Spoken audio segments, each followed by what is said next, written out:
Hi everyone, welcome to another edition of Real Talk with Eileen Maher. I'm Eileen Maher and my special co-host tonight is Chris Cartier, another lover of movies, old and new, and I thank you so much for coming on and joining me thank you so much for Chris. having me. A couple of things going on around town. The line bikes, is that it? Lemon bikes, line bikes, have you seen them? The line bikes are in town. I've seen them. I think it's a great idea. My husband Tom works in town, so he'll ride his bike from home to the trolley and then from Andrew or Broadway down to Boston Medical Center on the blue bikes, which have become the big thing in downtown Boston. And because he was kind of ahead of the curve, he signed up right away. He got $90 for a year's worth of rides, so it's a pretty good deal. My only concern is the blue bikes have they have docking stations. So you have to go, you have to pick it up at a docking station, and then you have to deliver it to another docking station. The line bikes are another story. Line bikes are just for anyone, and they're everywhere. And it's going to be interesting, I think, when people find them strewn across their driveways as they're trying to get out to work. But I'm a big fan of biking, and if you haven't had a chance to get on the new bike path from Mattapan Square all the way to Pope John Paul II Park, this is the time of year to do it. It was a miserable summer. I rode all summer long, and I can tell you that that bike path was a respite for me. It's shady, it's beautiful. I would see deer, drinking water at the river's edge in the morning. This is in Mattapan, don't forget. It's amazing. So we have this beautiful sanctuary right in the middle of the city. Get on that bike path. The beer of the month is something a little bit different. Tom and I had a chance to go out to eat, just the two of us the other night. It's rare. And we went to one of our favorite restaurants in Quincy called the Punjab Cafe on the Southern Artery, right down by CVS and the Goodwill store. And they have an awesome beer called Flying Horse Royal Lager Beer. Now, I haven't been able to find it in any liquor store, so I'm going to tell you, go to Punjab Cafe. If you like Indian food at all, that is the place to go. It's consistently the best Indian food we've ever had. It comes in this beautiful bottle, and then you can take this and pop it on your rear view mirror as a souvenir. And the nice thing too is that it's like it's 22 ounces, so you don't have to keep sending the waiter back for more as often. So, Flying Horse Royal Lager Beer, brewed in India. So an authentic, I like to, whenever I go out to eat at different kinds of restaurants, I do like to try what is a beer that would be brewed in that home country. So I can highly recommend Flying Horse.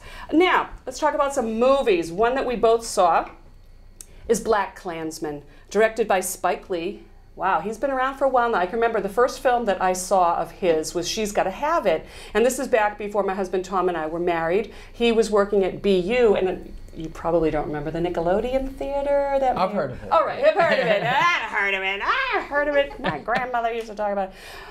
But it was a great theater tucked in behind Boston University, small theater that used to highlight a lot of independent films, and it's where She's Gotta Have It played, and Tom and I loved it. It stars Spike Lee as Mars Blackman, I think was his name, and it just kind of tells the story of a very independent woman and her life and how she lives it. And actually Netflix has turned it into a serialized show. I know my daughter Deanna has seen it and liked it. I'm going to have to give it a try. But anyway, this is his film based on a true story, the novel by Ron Stallworth, who was Colorado Springs' first African-American police officer in the 70s, who infiltrated the KKK. That he did. Quite interesting. Now, Ron Stallworth, interestingly enough, is played by Denzel Washington's 34-year-old son, John David Washington. Now, you see a lot of movies. Have you seen John David Washington in anything else?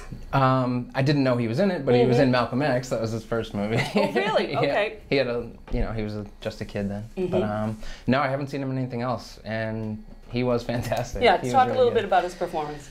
Well, it starts off with him getting interviewed, and they're like, "If you experience any racism, how are you gonna be okay with that? Are you gonna be able to handle that?" And he's like, "Yep."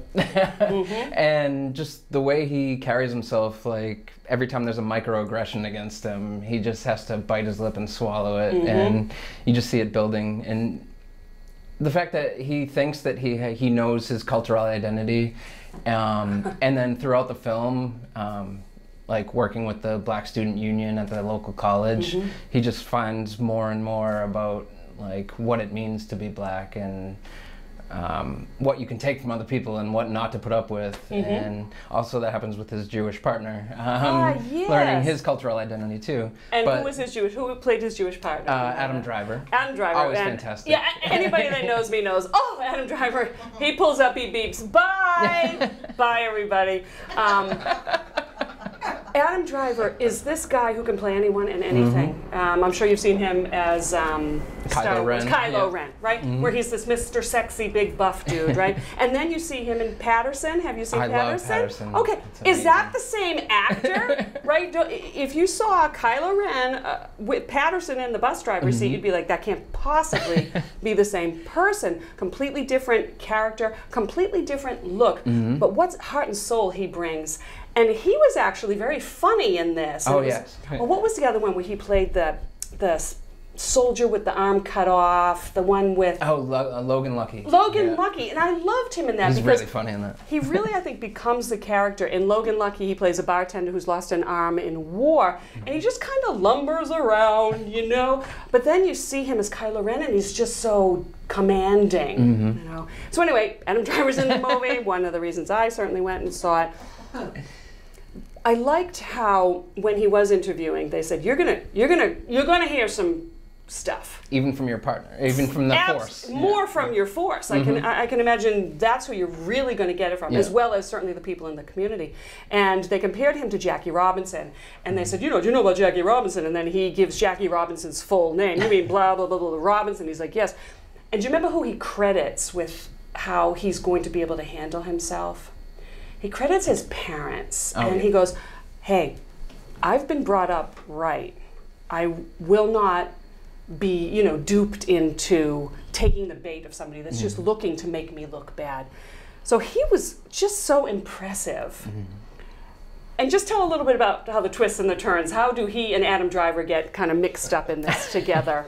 So John David Washington sees an ad for the Ku Klux Klan in the local paper. So he decides to call and pretends that he's a white person who hates all different ethnicities and other religions. And they're like, "You sound like just the kind of person we want in our organization. Let's meet." And obviously he can't because he's Black, so he sends his partner. And then he has to teach the partner how to be him, which is funny because then they start going over, "Oh, who's your favorite musician? Who's your favorite athlete?" And it's all Black people. And he's like, "I think you want to be Black." Yep. And do you remember what's the critical mistake he makes, though, when he's on the phone and he's signing up to recruit? What did he tell them? Do you remember his real name? His real name. So the Black police officer in the Colorado Springs Police Department is saying, "My name is Ron Stallworth." And around him are some of the other officers, and they hear him because you can't help but be mesmerized by, again, his performance. So they're all around him listening to what he says, and he hangs up and he's all pleased with himself. He's like, "I'm gonna get it," and they're like, "You know, you just told them your real name," and he's like, and one of the just the kind of bit players was a guy named Ken Garrido, who played Sergeant Trapp, who was the police officer with the mustache and the glasses, who pretty much everything that Ron Stallworth did, he found so funny that he was spitting coffee out of his mouth. He was just, to me, just that little bit player that, again, Spike Lee is dealing with something extraordinarily serious here. Something that hasn't changed. This is I'm going to say 1970s. Would you say 1970s? The real events took place in '79, but they set it in '72 to bring in Nixon. Really? Interesting. That's a cool point. Yet, throughout, when you feel it's just getting to be a little too heavy, there's just something so funny. There's a scene where Adam Driver is in the house of the guys that are deciding, is he good enough? Is he racist enough? I don't know. Is he KKK material? And kind of all hell breaks loose. And Ron Stallworth knows that there's the potential for these problems, so he's kind of standing by as his guardian angel. And again, just when it gets to that real heavy point and you know something, you just know something horrible is going to happen, Spike lightens it up. And again, I know it's based on a true story. Based on a true story always means they can take some, of course, dramatic license. But I did like how so, I'm sorry, Ron Stallworth and Adam Driver, you know, Adam Driver's like, well, I'm a white Jewish guy. What do I have to do? And he's like, yeah, but you know what? The Klan hates Jewish people too. So really, it was just, to me, start to finish, one of those films that you just can't take your eyes off of. Every single person was phenomenal in it. And I thought that was Steve Buscemi in there. I did too. At first, I was like, I didn't see his name in the credits, and then I realized it was his brother. Yes. And then John Turturro's brother shows up too. Oh, was he in there too? I heard the voice, and I was like, I didn't know John Turturro was in this. So Steve Buscemi's brother Michael, who's a little bit younger than Steve, is also a police officer on the department. And it's just kind of this, I don't want to call them Three Stooges, but they're kind of goofy and silly, and they, you know, they joke around, even though they're doing a very, very serious job and a very important job. But boy, Spike Lee, you know, you can look back at everything that he's done, and from, you know, the early, although they do show Birth of a Nation. So Birth of a Nation is like a KKK, you know, rah film. And I was just reading tonight a little bit about Spike Lee, that when he was in film school, he actually kind of made it, and that's something I would love to. And he almost got kicked out because I'm of that sure. Too. Yeah. I'm sure. And they also show parts of Gone with the Wind. Yes. That's how it starts, with the opening with Scarlett O'Hara walking through all the wounded soldiers. Yes. And it hits you. It's like, this is a movie that everyone holds up in high regards, but how do other people feel about it? And a lot of the movie reflects on how African Americans are shown in film history. The speech that Harry Belafonte gives just tears your heart out. Oh my. When he talks about what happened during the premiere of Birth of a Nation. Yes. And also then he has a conversation about all the blaxploitation films that were going on at the time in the 70s. I just watched Superfly this morning. Did you? Well, there you go. To prep for this. And I watched Do the Right Thing last week, before I saw Blakkklansman, just to see Spike's evolution. And what do you think of? What do you think about? So from Do the Right Thing to this. Oh, I think this is his best film since 25th Hour. Those are my three favorite. Do the Right Thing. What was 25th Hour about? That was Edward Norton, where he is going to jail and he has to turn himself in at the end of the night, so he has one last big party with like Philip Seymour Hoffman and some other people. And is it a comedy? No. No. Yeah. Oh boy. But it's very artistic. This might be his most straightforward film in a long time. Maybe based on the material, so I guess he didn't have too much leeway. Yeah, but I think it serves the story well. And it just blew me away. It was quite a film to see, and I really enjoyed it. That the last few scenes, kind of bringing us into today, really kind of drive the point home and kind of kick you in the stomach. At one point, I thought the movie had ended, and I thought it went out on like a crowd-pleasing high note. Yeah, no. And then another scene happened, and I was like, okay. And then the very end, which we don't give away, I was shaking in my seat and started crying a bit. I was glad there weren't too many people around me. But you know, we just hope that things will get better, especially I think as new generations. This is more. I think this is more the norm, that we are a multicultural society, and anyway, that's all we can hope for. So we both, I'm sure, really liked it. You liked it. Yes. So 2 thumbs up for Blakkklansman. It is still playing in the theaters. It's had a pretty decently long run for this day and age. And just, again, it's nice to see Denzel Washington's son, who really doesn't look all that much like Denzel. No. I was like, I would never have pegged him as Denzel. But he certainly has acquired his father's actor's genes. He was wonderful. All right, the next film that we're going to talk about is, so a lot of times movies will say, this is based on a true story, which Blakkklansman, this is based on a true story. 3 Identical Strangers. It's a documentary, and it is a true story. And it is directed by Tim Wardle, who is a British director, mostly of documentarians. And it basically tells the story of how in 1980, by a strange set of circumstances and coincidences, 3 identical triplet brothers who have been adopted by different families come to find each other. Oh my, right? What's the chances? And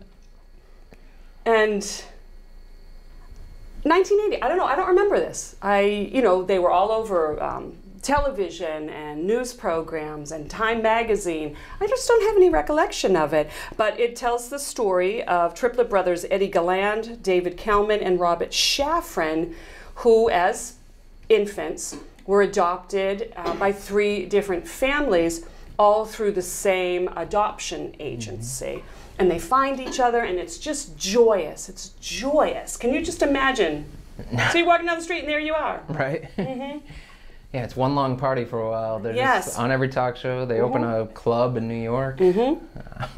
They're in Desperately Seeking Susan, a small little cameo in Madonna's Desperately Seeking Susan. Madonna knows how to, you know, ride the coattails. And for the first 45 minutes, you're just like, oh, what a wonderful story. And boy, do things start to unravel.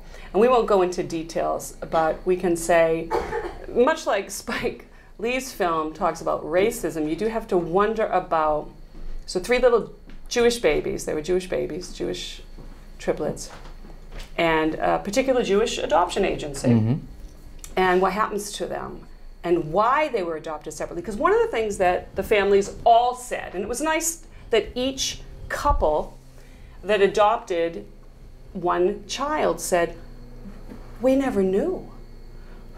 Nobody told us. We would have taken all 3. Why was that kept from? Why was such an important fact about my baby's history kept from me? And unfortunately, the film then, well, talk about what happens. Don't be specific, but you know what I mean. Absolutely. Yeah. Well, each of the 3 brothers goes into a totally different, like, economic status home. There's a lawyer, a doctor's family, and then there's the blue class working family. Yeah, and then one of them goes to college one day, and his freshman year, and everyone's just like, hey, great to see you again. I thought you weren't coming back. And he's, I've never been here in my life. So that's how they end up. But yeah, once the turn hits, it takes a very different mood. It really does. It really, the first half is a lot of like dance music, and everything's happy. And then it gets, a little somber. You just can't help but be happy, because I think we would all think of, don't you all think of yourself, right? I mean, it was funny, I was having this conversation the other day with the secretary at work, and she said, you know, I'm so different than my older sister and brother. I really, for the longest time when I was young, thought I was adopted. And I remember going through something very similar when I was in my teen years, because my father and I did not get along at all. My mother and I argued all the time, and I'm like, I cannot possibly have come from this family. And then one day, when I was probably 18 or 19, I remember we got together with my father's family, and I noticed I'm missing a second tooth, so I still have a little baby tooth. And I noticed my aunt, I have my baby tooth, it's hanging in there. Hers was gone, but it's in the exact same location, so I know that that's genetics at work. So I was like, oh, I guess he is my dad after all, you know. But who of us doesn't think, or especially knowing you're adopted. I have a good friend at work who his adopted parents both died, both of them 1 year apart, the past year, and he's now searching for his birth mother and just recently found out that she is actually alive. So who doesn't want to know more? Who am I? Who did I come from? And wow, smack dab, not only who do I come from, I have got not 1, but 2 identical siblings. Just blows you away, and you're so happy for them. But just like you said, they were purposefully placed, I believe, perhaps, with different types of parents. And you can imagine where it goes from there. That's all I'm going to say. They like to point out everything they have in common. Yes. All the time. They're like, oh, we smoke the same brand of cigarettes. Yes. We like the same type of girl. But then it gets into a lot of nature versus nurture. It's like, you're looking at superficial things, so you think it's nature, but then like, how different is your life actually? And what would have happened if he was in this household and he was in this household? So all I can say is, just like you said at the end of Spike Lee's film, at the end of this film, I find myself in tears. But it was definitely a film to see, and I think, anyway, I don't want to say anything else because I'm going to give it away. But all I'm going to say is you really need to go see 3 Identical Strangers, because there is just something so wonderful and so incredibly disturbing about the story. And you do have to wonder about there's a lot of adoption agencies out there, and you do wonder, I know, a lot of adoption agencies are very philanthropic, and they'll help you adopt, and you can adopt this child, that, and then there are those adoption agencies that maybe do have something else in mind, whether it's financial gain or some other kind of gain, which is what this film, these adoptions were kind of all about, some other kind of gain. Anyway, go see it. It's enchanting. It's lovely, but just be prepared. It does take a bit of a turn.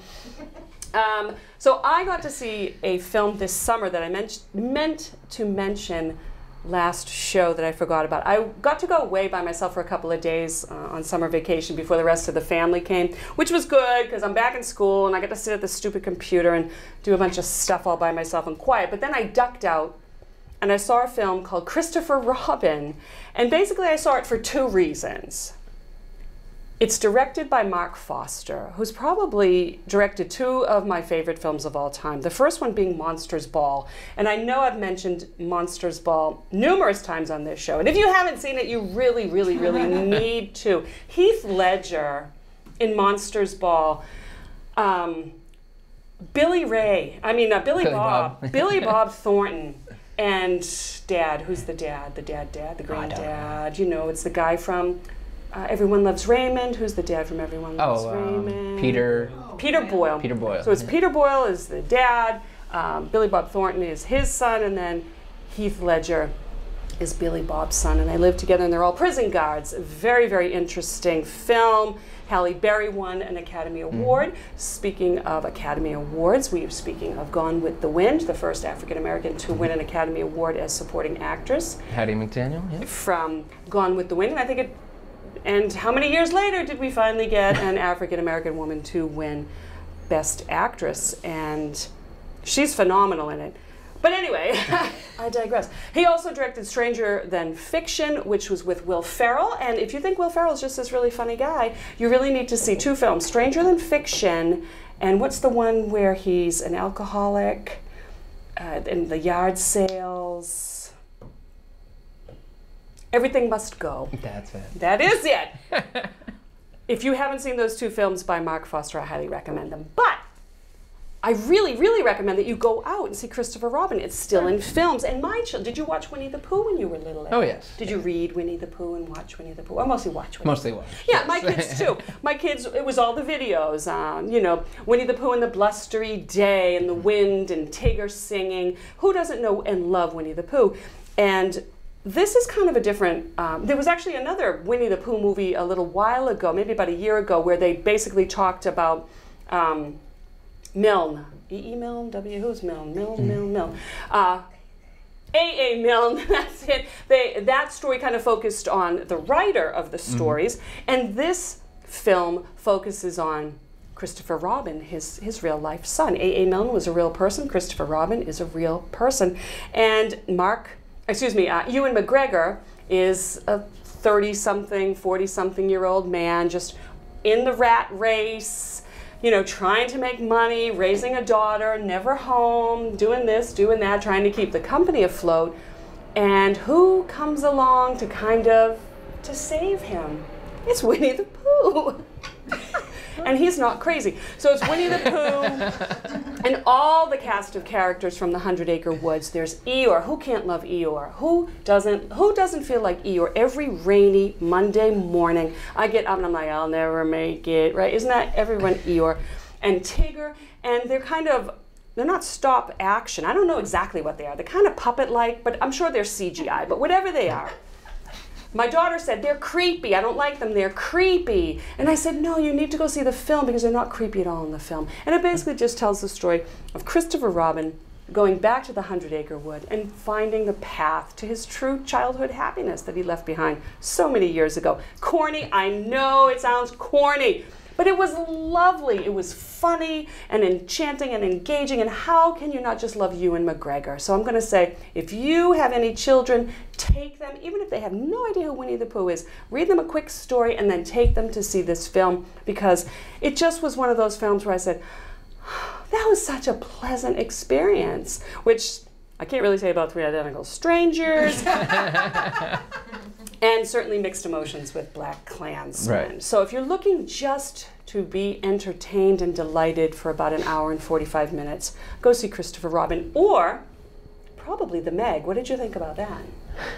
Was that just fun entertainment? Or what would you say? To some people. I was I did not have a great time at The Meg, honestly. Really? So just tell me what The Meg's about, because I meant to see it, and of course I did, because I do love Jason Statham. It's about they're doing research down, trying to find the lowest point in the ocean, and they release a megalodon.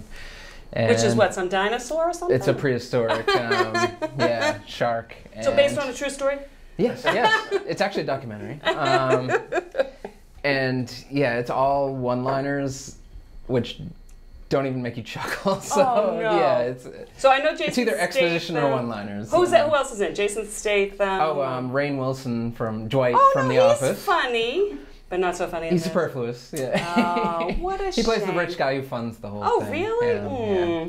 It does have a good supporting cast. I mean, the actors they're doing their best. Yeah. But I don't think it's very well written. Oh, what a shame! Because I remember seeing the previews, going, "Oh, I've got to see this. This looks stupid," and I like stupid summer movies. I truly do, but it wasn't. You can have stupid fun. All right, stupid fun is good. Stupid fun's okay.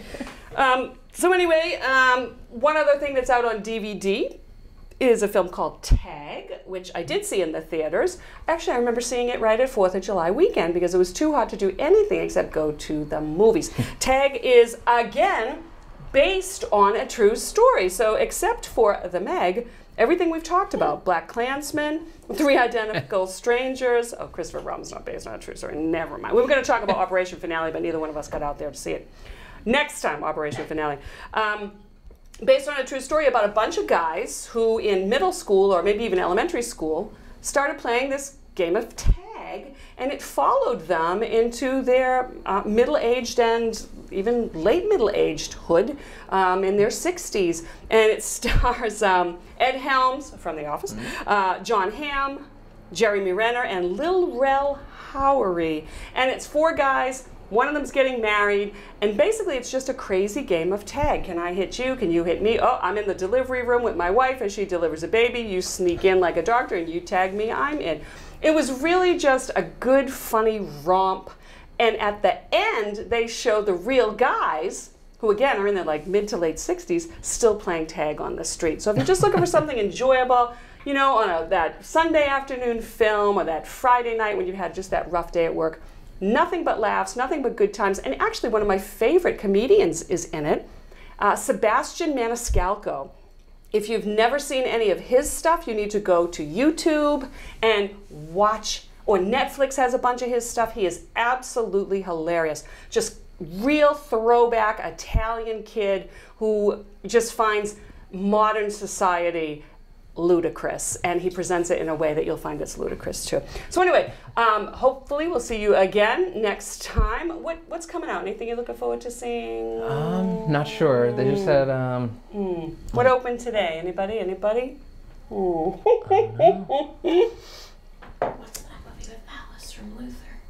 I don't know. I don't know what I'm going to say. But anyway, definitely next time, Operation Finale, which is the true story of the search for Adolf Eichmann in Argentina by the Mossad officers. Again, probably best we didn't see that. That would have been a lot of real heavy-duty stuff. But next time, we'll definitely see that. And we'll see you next time. Get out there, see some movies. And like I said, I can highly recommend Christopher Robin for the whole family, Three Identical Strangers, and Blakkklansman. Thank you, Chris. I appreciate you coming on. Thank you so much for having me. All right. We'll see you next time on Real Talk.